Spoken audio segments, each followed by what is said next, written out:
good morning or good afternoon or good evening, depending on where you're joining us from. Definitely good evening. I see there's already some folks in Hong Kong and a few other places that are starting to pile on. Please make sure that you weigh in on where you're coming from.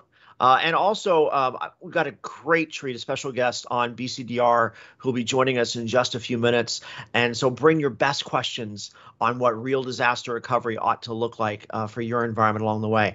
But before we go there, let's kind of remind ourselves about this series. So we're still using data from the Data Protection Trends 2022 report. And if you haven't downloaded that report yet, it's VEE.am/DPR22. Feel free to download that. Let me walk you through a couple of the slides to set the stage for what we're going to talk about for today. And the first one is looking at what are the major causes of outages over the last 2 years. And you can see here, as we've typically done in the past, the long lines is choose all the things that might apply, all the causes of outages that might be there. And then the short lines are what were the most impactful. And I think there's two meta trends that are worth pointing out just to kind of set the stage for us. When we talk about the most common causes of outages in 2021, it's still that stuff breaks, right? Networks still fail, hard drives still die, OSs still patch badly. Stuff still breaks. As opposed to the most impactful outages are human caused, right? So we have bad humans, cyber events, and then silly humans. Some of us call them users. That they delete data, they overwrite data, they just mishandle data. Silly humans. So those are the causes of outages that we have, and because of that, what you see is that on average, in most organizations, this comes from the largest independent research project of its kind, 3,400 organizations. On average, 40% of servers will have at least one unexpected outage over the course of time. Now, if that's the problem, that's the villain that we're all trying to solve for as long as we've been in the data protection business, let's talk about the hero and introduce our co-host for today, the very famous VMIS 33 herself, Melissa Palmer. Thank you for joining. Thank you for having me on again, Jason. So Melissa and I'm a huge fan of everything that Melissa does around BCDR. Melissa, you had a new blog that posted last week. I think the URL for that is on the bottom of the screen down below. It's actually a really long URL if you look at that one. So if we can, let's go ahead and put that into our chat. If you can't remember the long URL, just go to veeam.com/blog. And then you've got a new brief, which kind of pulls a lot of this stuff together.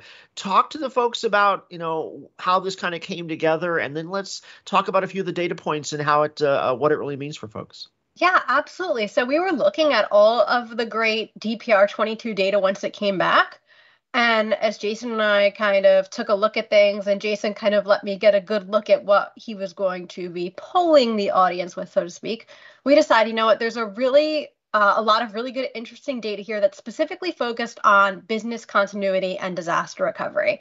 And a couple things that we really wanted to get from this data was how are people recovering? What are they doing it? We really wanted that kind of data Jason just talked about before to kind of prove that, hey, you do in fact need disaster recovery. That's something that we've been saying for a long time, but sometimes people don't always believe us. And there's one other proof point that I really wanted to drive home because, I've been talking to a lot of people about ransomware. I do a lot with security of Veeam as well. And I've been talking about disaster recovery. And it turns out if there is a ransomware event, a really good thing to have in place is a disaster recovery plan because ransomware is a disaster, basically. Yes, ma'am. Yes, ma'am. We're going to cover that. But you know what? We should also make sure we cover where folks are coming in from. The streams are already pretty busy on that. Let's go ahead and take a look at the map really quick and see where folks are coming in. All right. So first, you got to love it when Canada's in the house, right? Like a big chunk of the planet just turns a beautiful shade of Veeam green. So welcome up to my neighbors in the north.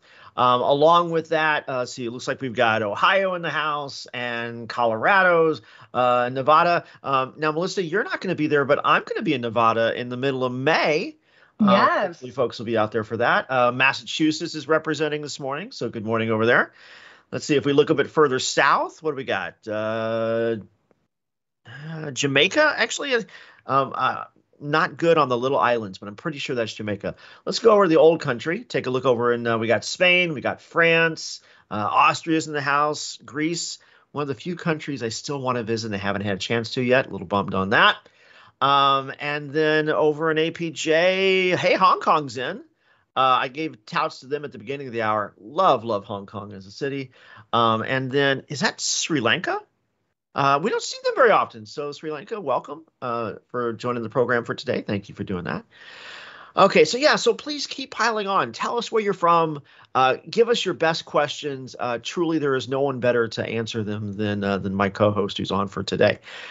So let's kind of get into it now. Now, Melissa, you've kind of coined this phrase. At some point, we're going to get marketing to print some T-shirts for you that says this. I already have a T-shirt that says it. I should have worn it today. You should have worn it today. Since you didn't wear the T-shirt, I'll go ahead and put it on the slides for you. Ransomware is a disaster. Talk about what you mean by that, and then let's talk about what the data says about it. Absolutely. So like I said, if you are looking at a ransomware attack, you're really most times looking at a full site, large scale outage. And what does it sound like we would need if that happened? It seems like from kind of everything we know in the traditional IT space, we would need a disaster recovery plan. And when I say that, a lot of people are shocked because they have just never put the two together. They have never put together disaster recovery and ransomware.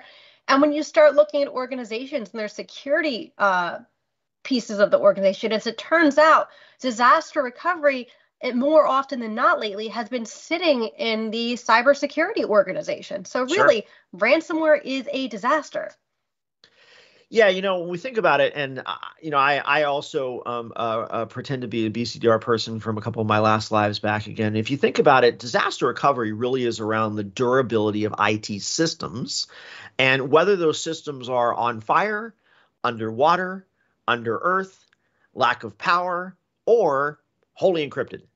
Right? Any way you look at it, those systems are just you still can't use them. Unavailable. There's a big X, not open for business kind of thing. And actually, that's probably the right way to transition that, because while disaster recovery is about IT durability, business continuity says, look, IT is just part of my problem. I just need the business to do what the business is going to do. Right? And you can't do that if all your data is encrypted. So I mean, so I love the fact that organizations are seeing that. I think one of the problems that so many organizations understand, though, is that when we used to talk about BCDR back when you and I were first doing this many moons ago, earthquakes are a maybe, right? Fires are an if. Yeah. Floods are a potential.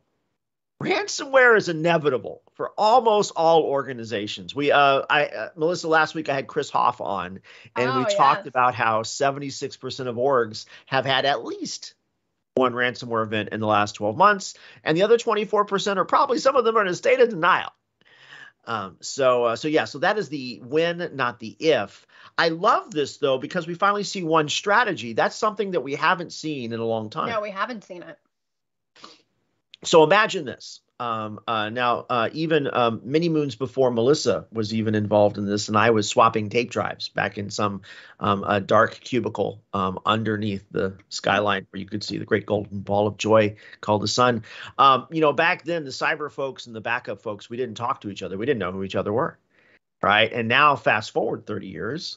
This is part of a recovery scenario. Now, Melissa, before we get off of this slide, though, so I love the fact that we're talking about one strategy, right? So 40% of orgs say that it's a holistic strategy between cyber and the other kinds of disasters.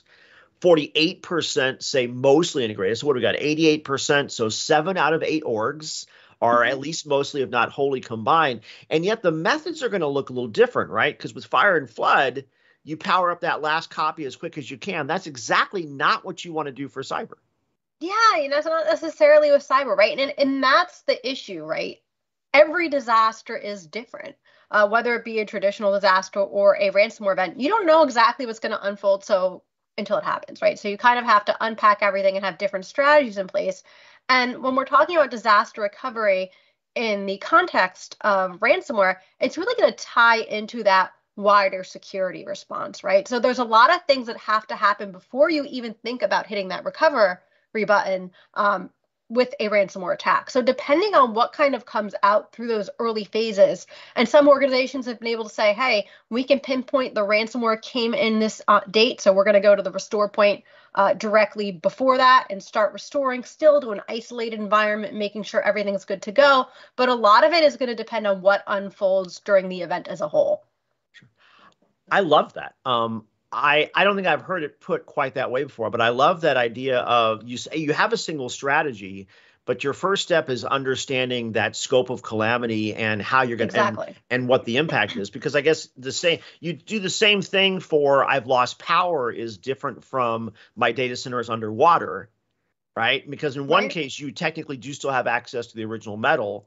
In the other cases, you don't. This is just a difference in the circumstances. Your playbook should be holistic of all of them. Figure out why first, and then go into the steps how. So we had a great question, and I'm going to bring this up as we talk about the second of the data points, looking at kinds of recovery methods. And Melissa, I think you kind of queued this up a little bit in that depending on what kind of crisis you have, will determine to where you're going to recover. But first, I want to address Mark's question. Mark's watching from YouTube this morning. Mark's talking about how he's planning on air gapping weekly tape backups. Are people doing immutable daily backups, or is space a restriction? Melissa, we part of this, I really want to talk about some of the data that we had from our ransomware research project, but that's not going to come out until day one of Veeam, so I don't get to share that data. But well, you tell your answer first, and then I'm going to say what I'm not supposed to say about the data that we can't cover. Okay, I will say that people are absolutely doing daily immutable backups, right? And Veeam makes that easy a number of different ways. We've got the hardened repository where you can basically turn a commodity Linux system into immutable backup repositories. There's all sorts of S3 compatible storage systems or cloud-based storage that support immutability. So absolutely, yes, people are doing daily immutable backups. And honestly, if I was in the position where I was setting up backups today, I would probably do that today as well. Oh, good. I didn't have to leak anything. Yeah, I was going to say the same thing. Is that your goal would actually, I believe, the goal should be that you should be running as immutable storage in every part of your data repository lifecycle. For most organizations, the gold standard in data protection is to go to disk first, right? But there's a lot of fantastic immutable on-premise options between immutable object stores that are on-prem. We do a hardened Linux repository, which is flawless from that perspective. So be thinking about that, or simply a dedupe array that happens to have a locking mechanism. So lots of ways to get that done. But all the way through your life cycles, that it goes from disk first, which is going to give you your fastest recovery options, to tape for dailies, for weeklies, for monthlies, for forevers, right? Certainly there are some cloud repositories. There are enough options in the market today that you can be immutable in every tier of where that stuff is. And there are so many options. I just want to mention it can be cost effective, right? If you're sitting here thinking, oh, I need all new storage, blah, blah, blah, you might actually not. And that's one of the great things about the flexibility of Veeam being hardware agnostic, right? There's so many solutions that Veeam works with. We have a huge list of, Veeam ready immutable object storage providers out there that no matter what your requirements or price point is, there's absolutely a solution that will fit you. I just got to, by the way, mention, I just love the fact that Dave Russell chose to take this week off so that you could come on. Because if there's a Q&A about tape, he'd be like, yes. And so I have to channel that for him and say, yes, God bless tape in 2000. But there's nothing wrong with tape. I want to make that perfectly clear too. Nothing wrong with it. There's nothing wrong with tape. It's funny how in so many environments, people still think about tape as it was 20 or 25 years ago. Because everything in IT looks exactly like it did 25 years ago. Wait, no, that's not true. Nothing does. And that includes tape. Tape is absolutely a viable option today. All right. Let's talk about, though, bring it back to the solution scenarios. One of the interesting questions that was asked in the DPR research is where you're going to recover from. Now, Melissa, you already kind of teed this up with first understand the cause of the outage, and that's going to dictate where you might or might not be able to recover from. But there's some meta themes that you get out of this. Would you like to walk us through it? Yeah, absolutely. So if we're looking at this, we've got a pretty good split between people recovering on premises and starting to adopt cloud technologies more and more. And again, it goes back to every disaster is a little bit different, and where do I need to go? Let's take the case of ransomware, for example, right? If somehow the malicious actors have made it to the DR site, the law enforcement might be involved and be like, sorry, you can't actually touch that, which is where recover and cloud becomes so important. And there's so many different ways to recover in cloud as well. You could be leveraging a service provider. You can be leveraging a VMware-based cloud solution. You could be leveraging a cloud native solution like AWS, Azure, Google Cloud, right? No matter what, there's a way to test that ahead of time, right? Make sure that it's going to work, and a way to, again, meet your requirements and price point with any combination of those technologies. And the big thing is doing the upfront planning, right? And knowing going in that this disaster could be different than anything we've experienced before, and we do actually need multiple recovery scenarios, right? Just going to our second data center might not cut it anymore. I love that. One of these days, Melissa, you and I, if we ever get the chance to be back in person together again, we should really draw out what a flow chart of this could really look like. Because I think the first thing you have to figure out is, okay, so is the original metal available or not? Right? Right. That would be question number one. Or question when number will two it be is, available, right? Say again? Or when will it be available? If it's not going to be Yes. available, do I have an ETA? Or do I know that in a couple weeks I'll be back? Or is this a total loss scenario and I need to do something completely different? Yeah, so if the original metal survives and it has availability from an SLA perspective, can I still meet that? Then you go down one set of paths. Then the other question is, what about my repositories? Are my repositories only on-prem? Are they only in a cloud? Or are they only in some vault someplace? I got to pay for a guy in a white van to come and bring it back. I mean, there's all kinds of options like that for where am I going to be recovering from? And when you put those two things together, then you start to figure out where will I recover to? The punchline here, though, and I'm not a marketing person, but the punchline here, by the way, is that in all four of these decision outcome trees, Veeam has an option, right? Veeam can do absolutely. all four. And even today, there's many ways, again, to kind of put together the Veeam total solution of meeting all these different requirements, being able to recover in different places. And I would say, if you don't plan on registering for Veeam On, you should absolutely do, because we're going to be talking about, the next generation of the Veeam products coming out. We're going to be talking about Veeam Availability Suite version 12, as well as Veeam Disaster Recovery Orchestrator version 6. So that's going to be really interesting. And hint, hint, you should really go to that session to learn more about disaster recovery. You should absolutely, because you'd be super excited and happy if you went to that session. So you should. Yeah, absolutely. Dang it. All right. Now, speaking of where you're going to recover from and where you're going to recover to, let's find out where the questions and the answers are coming from. Let's go back to the map for a second and take a look at where folks are piling in from.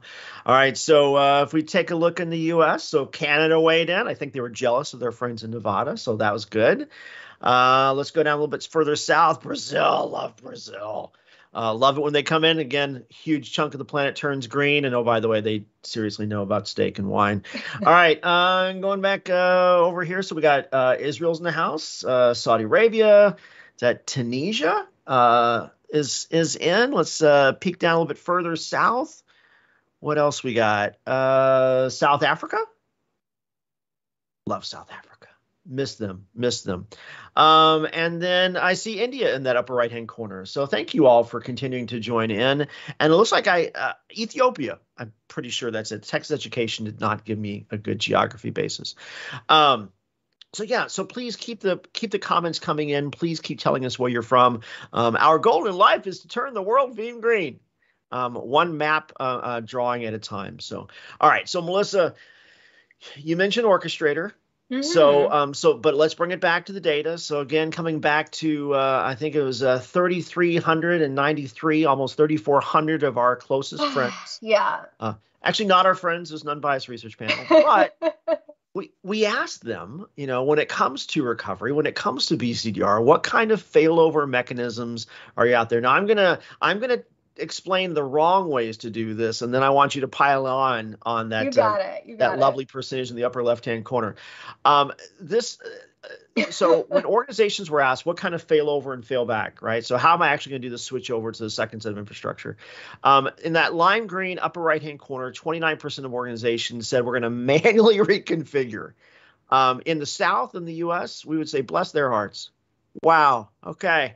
I would say you're going to have a bad time. But that's going to be that's what I it's would not going to call, be fun. and I forget if it was you or Ren talks about this as a resume generating event. Yes, definitely.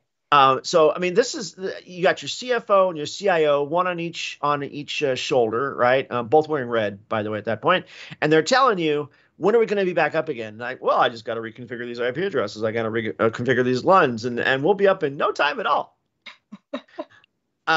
So that's just the makings of going out of business sale is actually what that is. So then we've got in the bottom 45%, they're using scripts. And Dave Russell, when he first looked at this data, talked a lot about the fact the problem with any kind of predefined script is that the day after you wrote it, it's probably out of date already. And it's really, really dangerous. But then there's all the smart kids in that upper left-hand corner, 1 out of 4 folks. Melissa, break it down and let's talk about why this matters so much. Yeah, so 1 out of 4 of my besties out there are recovering with orchestrated workflows, right? We're talking orchestration and automation to actually recover from disaster, but not only recover, test, like we talked about manual steps and scripts, right? When disaster day strikes, you have to keep in mind that the person who wrote the DR plan and actually knows the app might not be the one actually recovering it, right? Jason, you like to tell a story where there was a flood and your basement was underwater and you weren't going to go to that data center to start restoring servers because your wife probably would not have been too thrilled with that, right? Yep. So we're looking at, potentially out of date documentation that people have never touched these systems or trying to restore, and that is just a recipe for disaster. Likewise with the scripts, my 45% of my friends using scripts, you're in a much better place. But you have to be regularly testing those scripts, to Dave's point, right? It could be out of date as soon as you finish it. So if you're testing on a regular basis, and I'm talking about doing DR tests on a weekly basis or something along that cadence, you're going to catch any of those script changes or drifts, right, before they become an issue on disaster day. The whole point of disaster recovery is taking the time now to set things up so you're ready to recover later. If you never put that foundation in place, if you never put in the automation orchestration in place now, today, you're not going to be able to recover tomorrow. It's really just as simple as that. Tara on LinkedIn piled on that resume generating event comment from before. Yes, I've known several friends to have their resumes generated for them over the years along the way. Melissa, one of the things I really like about when you think about that orchestration, you've used that T word several times around testing. In one of my past lives, we actually looked at the effects of orchestrated workflows in disaster recovery as it affects overall BCDR readiness. And what we found was in that particular survey, this is several years ago, but what we found was that on average, organizations would test their disaster recovery approximately once every 9 months. Now, back then, what you did on 9 months was you declared a disaster. You went to some nondescript warehouse. You brought all your tapes under one arm, and you reconstituted your server farm. You paid a egregious testing fee in order to do that. And then at the end of a really bad weekend, you went back home and just went back to work. When organizations started embracing orchestrated workflows and elastic infrastructure, what they found was they could actually test some aspect, some set of servers, one rack, whatever it was, one set of apps. They were testing on the average of once every 5 weeks, not every 9 months. Better. And that repetition means they were able to discover all the things they needed to fix in much shorter order. You've had similar experiences like that over the years when it comes to absolutely. I've actually been doing disaster recovery for most of my career, even as an intern on Wall Street, right? I was part of a DR test. We used to do our DR tests. I had my little clipboard. I checked off the servers, but we just recovered enough to say, hey, we passed our DR test. Look, auditors, please be happy with us, right? A disaster recovery test designed to pass and please your auditors might not be the same as a real-world disaster recovery test that actually tests your recovery abilities. And what a lot of people are doing is they're just testing to get that check mark, right? To say, hey, look, I did my DR test. It was successful. We're good to go.